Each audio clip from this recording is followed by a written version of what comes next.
Okay, so I mentioned that I was thinking about doing this. Um, this is not intended to be comprehensive at all. It's really just scratching the surface.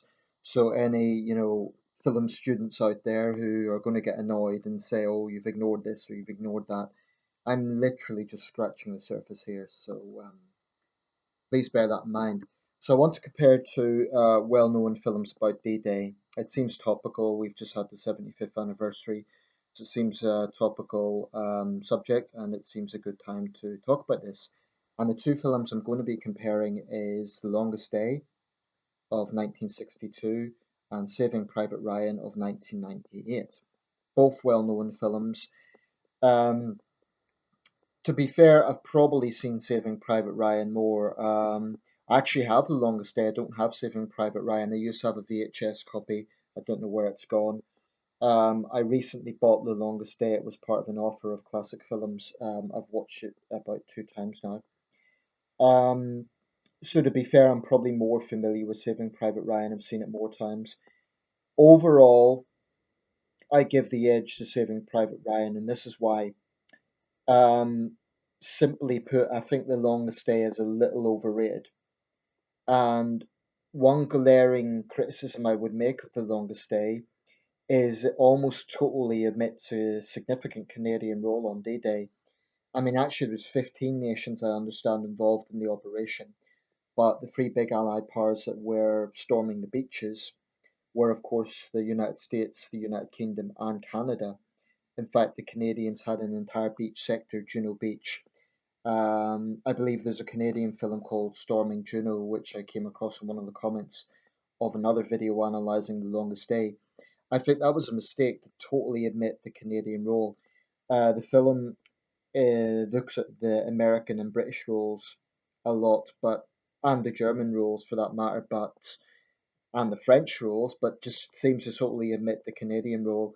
I appreciate you probably couldn't have every single perspective of all the countries involved, but the point is, Canada did have quite a significant role in the event, and it's a matter of great national pride in Canada. So I thought that was a mistake. Um, in terms of the choreography of the two films, with Saving Private Ryan, the storming of the beaches is in almost the opening scene. You see the old veteran, I believe it was actually Ryan himself, with his family, looking at the headstones, those very poignant headstones at Normandy, and getting emotional then the flashback to that scene. With The Longest Day, the storming of the beaches scene is about halfway through the film.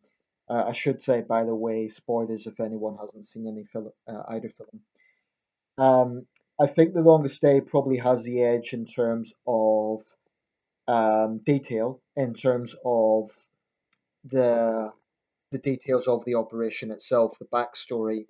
Um, and I think The Longest Day deserves credit for showing the German perspective as well. It didn't vilify the Germans, it showed quite a lot of their perspective. Yes, from the generals, but also down to less senior officers. And one thing about The Longest Day, and this was a big marketing factor, it had a huge ensemble cast of the biggest stars of the day, the biggest male stars of the day. I mean, pretty much anyone who is anyone was in that film, um, from Henry Fonda, Robert Mitchum. I think Lord Olivier was in it. John Wayne. Just goes on and on and on. The number of big names in that film is almost unsurpassed, I believe, and that was a big marketing thing. I have to say, I always found John Wayne a little bit overrated. I found him a bit wooden compared to other actors, and I know that's blasphemy in some circles, but that's just my opinion. However, there is one memorable scene involving John Wayne where he told the troops about this little clicker device where they had to listen twice. Interestingly enough, that came up recently. They actually discovered that one of these little clicker apparatuses, whereby the Allied troops would listen to that to know that it was another Allied soldier.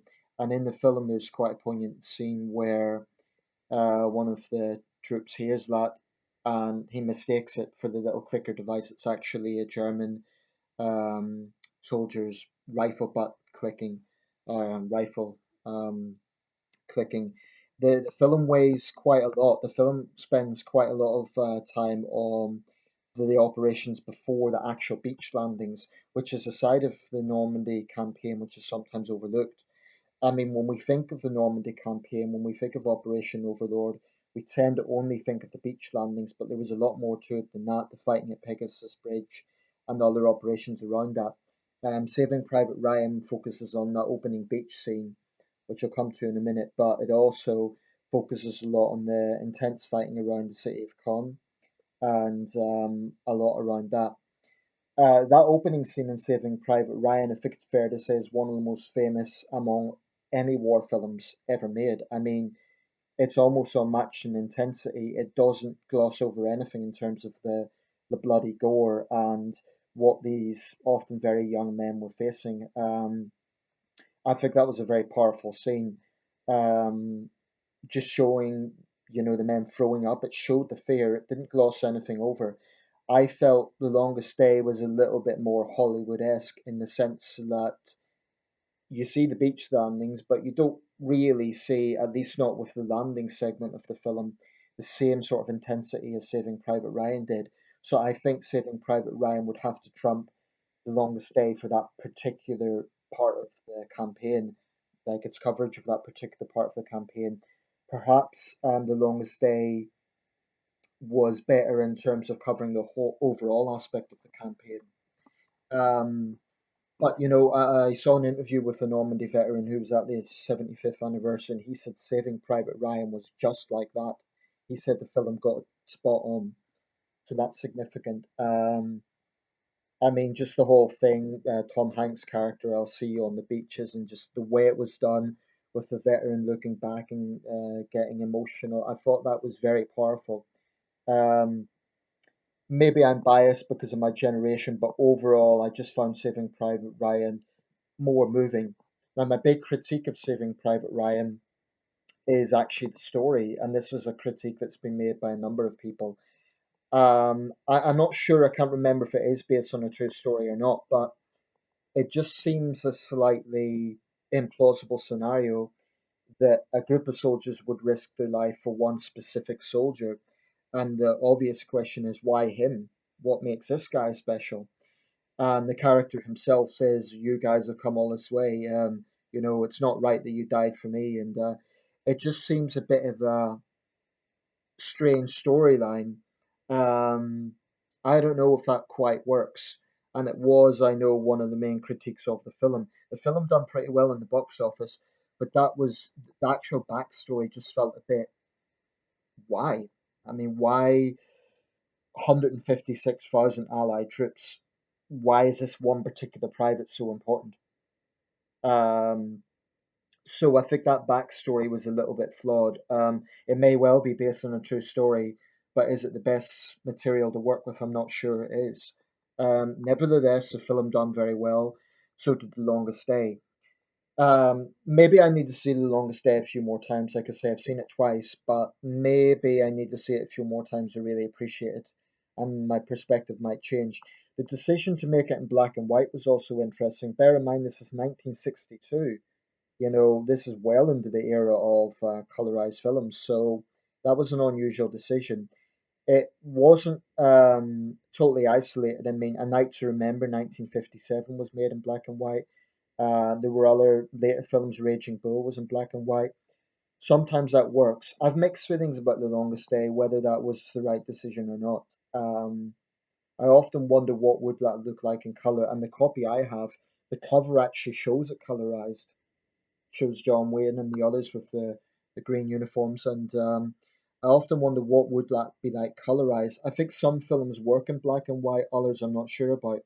With The Longest Day, I think I know why they went for that, because it's a war film. Maybe it's the director, Zanuck, Daryl P. Zanuck, felt that it was more atmospheric or something. I'm not sure. Overall, I give the edge to Saving Private Ryan. I think for me personally, I just found it overall a bit more moving. That opening scene, I think, is hard to beat among war films. In fact, the only war films for me personally that match that for emotion is Gettysburg, the Pickett's Charge scene. Gettysburg also the little round top scene, and the Flowers of War, which is set during the Second Sino-Japanese War. Um, but that opening scene of Saving Private Ryan really is. Oh, probably I'd also add the closing scene of Glory about the Second Battle of Fort Wagner in the American Civil War. So let me know your thoughts. Saving Private Ryan, The Longest Day. This might be a generational thing. If you're maybe an older person, you might feel that The Longest Day is better. Just to be clear, I think both are good movies. I just think The Longest Day, for me personally, I think it's a little bit overrated. I mean, it's often hailed as the greatest war film ever made. I can't agree with that. I've seen many war films, and I think there's quite a few that to me stand out more. I think it was comprehensive. It had an all-star cast. I just don't think it's quite as good as it's made out to be. But in terms of detail, I do give it credit for that, and also showing aspects of the campaign that maybe other films overlooked.